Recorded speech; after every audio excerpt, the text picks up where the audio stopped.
Dan nama Nazarudin tercantum dalam berbagai kasus terkait korupsi. Setidaknya terdapat 3 kasus besar yang menjeratnya. Berikut rangkumannya untuk Anda. Muhammad Nazarudin ditetapkan sebagai tersangka oleh Komisi Pemberantasan Korupsi pada 2011 dalam kasus korupsi Wisma Atlet SEA Games Sumatera Selatan. Nazarudin terbukti menerima uang suap sebesar 4,6 miliar rupiah. Kasus ini membuat Nazarudin dijatuhi hukuman oleh Pengadilan Tipikor pada 2012, yaitu hukuman penjara 4 tahun 10 bulan dan denda sebesar 200 juta rupiah. Setahun kemudian, Mahkamah Agung memperberat hukuman Nazarudin menjadi 7 tahun penjara dan hukuman denda sebesar 300 juta rupiah. KPK juga menjerat Nazarudin dengan kasus pencucian uang terkait pembelian saham perdana PT Garuda Indonesia. Nazarudin ditetapkan sebagai tersangka pada 2012. Nazarudin dijerat karena membeli saham PT Garuda dengan uang hasil suap Wisma Atlet yang dimilikinya. Penetapan tersangka dilakukan saat Nazarudin sudah mendekam di Lembaga Pemasyarakatan Sukamiskin, Bandung. Tak hanya itu, pada akhir 2015, Nazarudin didakwa menerima gratifikasi dari PT Duta Graha Indah atau DGI dan PT Nindya Karya. Dari manajer pemasaran PT DGI Muhammad L. Idris, Nazarudin menerima uang sebesar 23,1 miliar rupiah. Andri Ersada, CNN Indonesia. Halo semua. Halo semua. Hai. Apa kabar kalian? Alhamdulillah baik. Sekarang baik ya. Nah, ada pepatah nih yang bilang, tak kenal maka tak sayang. Kenalin, nama aku Niluputu Marsana Putri, bisa dipanggil Marsiana. Tapi aku nggak sendiri aja nih sebagai moderator. Aku ditemenin sama temen aku yang namanya Elsa. Bisa perkenalkan diri ya, Elsa? Iya, halo teman-teman. Perkenalkan, nama aku Elsa Monica, bisa dipanggil Elsa. Nah, kita nggak hanya berdua aja nih, Sa. Kita kedatangan teman-teman kita. Mungkin bisa perkenalan diri, dimulai dari Ismi dulu. Halo semuanya, perkenalkan nama aku Ismi Syafa'dilah, bisa dipanggil Ismi. Hai, perkenalkan nama aku Nilu Putudiah Trisna Dewi, bisa dipanggil Diah. Hai, perkenalkan nama aku Regita Octaviani, biasa dipanggil Gita. Nah, sebelum kita membahas topik kita yaitu korupsi, aku mau nanya sama kalian semua, apa korupsi itu? Kalau menurut aku, korupsi itu adalah penggelapan uang negara atau perusahaan yang tujuannya itu digunakan untuk kepentingan pribadi. Mungkin ada pendapat lain dari Dia atau Gita?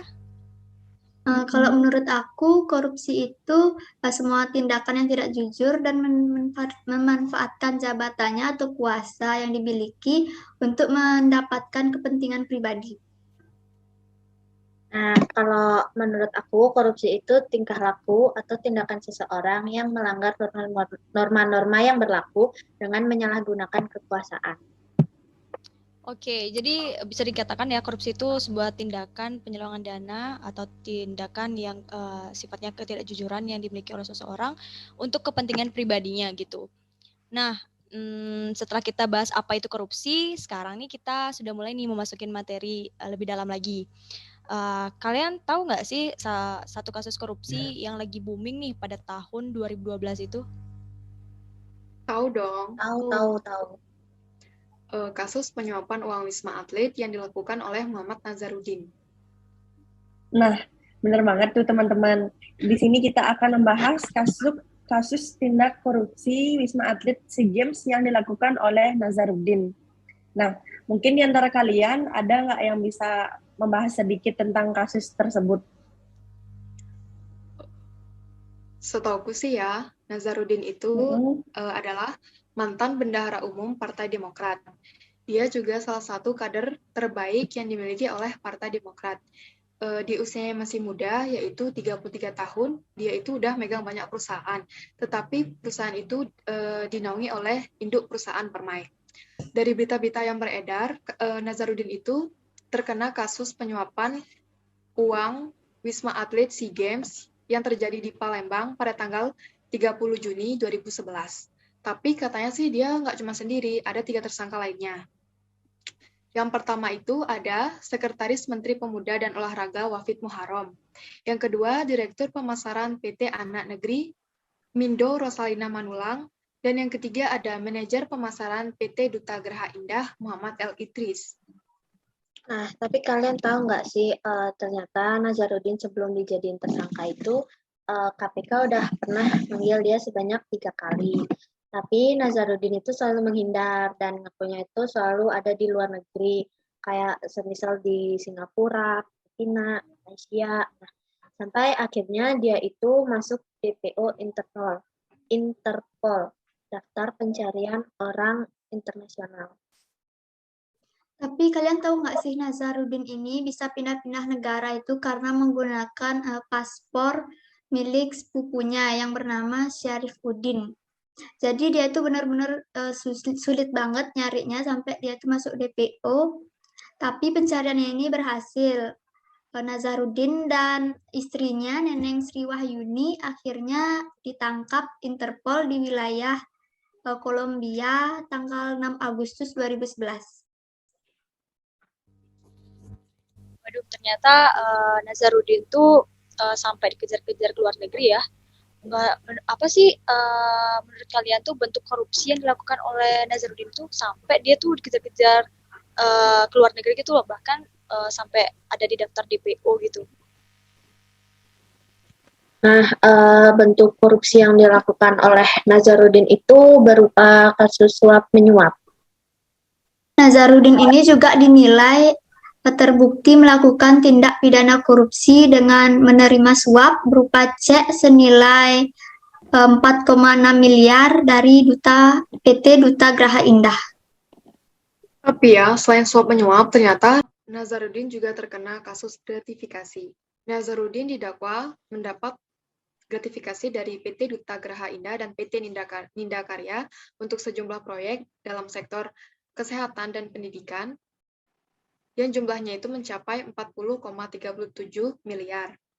Lebih parah lagi tuh waktu dia mendapatkan gratifikasi ini, ternyata dia tuh masih berstatus anggota DPR RI. Wah, berarti Nazarudin ini kan melakukan korupsi suap menyuap dan gratifikasi ya. Berarti ada dong faktor pemicunya. Berdasarkan kasus Nazarudin ini yang terjerat kasus korupsi Wisma Atlet yang melakukan suap menyuap, faktor pemicunya kemungkinan karena dirinya menyalahgunakan kekuasaan di mana dia merasa jabatannya dia itu dikenal sebagai kader muda terbaik di Partai Demokrat. Wah, selain faktor pemicunya tuh pasti ada dong faktor penyebabnya. Kenapa sih Nazarudin ini sampai ingin melakukan korupsi ini? Mungkin ada yang bisa jelasin?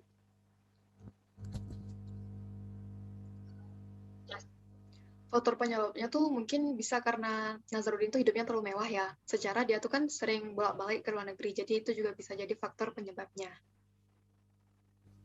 Ketika korupsi ini terjadi, tentunya kan dampak yang timbulkan akibat dari perilaku Nazarudin itu pasti ada ya. Nah, aku mau tanya nih sama teman-teman semua nih, apa sih dampak yang timbul akibat dari perilaku Nazarudin ini yang melakukan korupsi? Mungkin ada yang bisa menjelaskan itu dari Ismi, Gita, atau dia? Dampaknya itu otomatis negara kita tuh rugi ya. Terus itu rasa kepercayaan masyarakat tuh bakalan hilang dan pasti ada perbedaan antara si kaya dan si miskin. Nah, aku juga sependapat sama Ismi. Dengan adanya pimpinan atau pemerintah yang korupsi itu membuat rasa kepercayaan pada masyarakat itu hilang terhadap pemerintah. Nah, dari kasus ini pastinya kan pemerintah tuh telah menetapkan ya hukuman yang pantas nih bagi Nazarudin. Kalian tahu nggak sih hukuman apa yang diberikan kepada Nazarudin ini? Mungkin berapa tahun gitu dan dendanya berapa? Nah, menurut Pengadilan Tipikor Jakarta, Nazarudin itu dikenakan hukuman yaitu 4 tahun 10 bulan penjara dengan denda 200 juta pada tanggal 20 April tahun 2012 ya. 2012. Tapi ya, ternyata Mahkamah Agung itu memperberat hukuman Nazarudin. Yang awalnya dia dihukum 4 tahun 10 bulan, dirubah menjadi 7 tahun. Dan yang awalnya didenda 200 juta, dirubah menjadi 300 juta.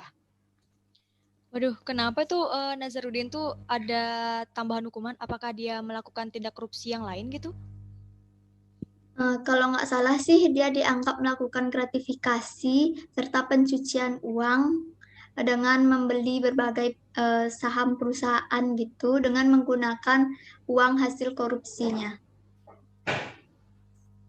Nah, dari kasus ini pasti pemerintah ada dong memberikan upaya dalam pencegahan korupsi ini. Mungkin dari teman-teman bisa jelasin sedikit nggak upaya pencegahannya itu apa? Upaya yang dilakukan pemerintah untuk mencegah korupsi itu yaitu seperti memperketat hukum yang ada di Indonesia agar para koruptor itu takut ketika melakukan korupsi. Kalau menurut aku, di samping upaya dari pemerintah, kita tuh juga harus menyadari dari diri kita sendiri dahulu. Kayak janganlah terlalu meremehkan sikap kecil dari koruptif gitu kan. Contoh sikap kecilnya tuh kayak mengambil kembalian lebih dan datang terlambat. Nah, kalau menurut aku upaya dari pemerintah itu kayak seperti mengadakan sosialisasi, terus juga bisa menambah atau memberikan mata pelajaran tambahan kepada siswa-siswa di sekolah seperti tingkat dasar, menengah, pertama, dan juga mahasiswa pun bisa.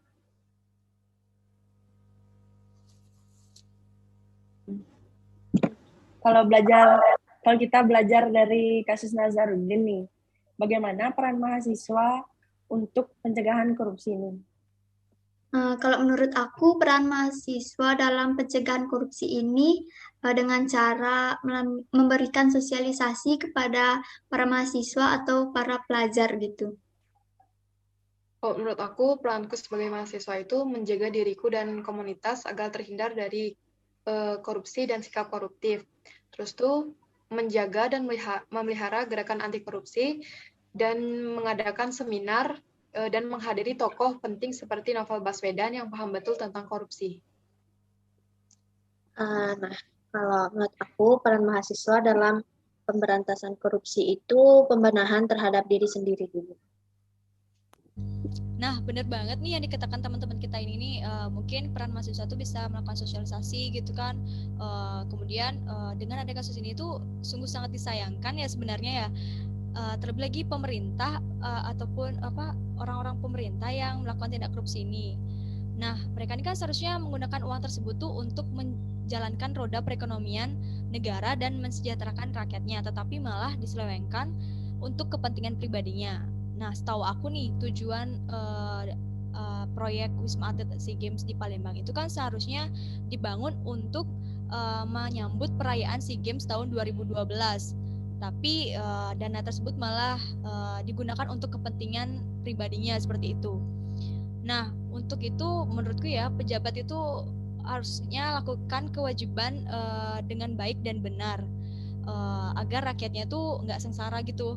Bangsa yang hebat adalah bangsa yang bebas dari adanya korupsi. Mungkin Elsa ada yang ditambahin? Ya, benar banget. Untuk generasi penerus bangsa nih, terutama mahasiswa, yuk sama-sama menghindari perilaku koruptif di lingkungan sekitar ini, karena kita adalah masa depan penerus bangsa ini. Nah, sekian dulu podcast kita hari ini. Semoga dapat menambah wawasan kita semua, serta pembelajaran bagi kita semua. Mohon maaf bila ada salah kata. Sampai jumpa di podcast selanjutnya. Karena mahasiswa yang hebat adalah mahasiswa yang tolak korupsi.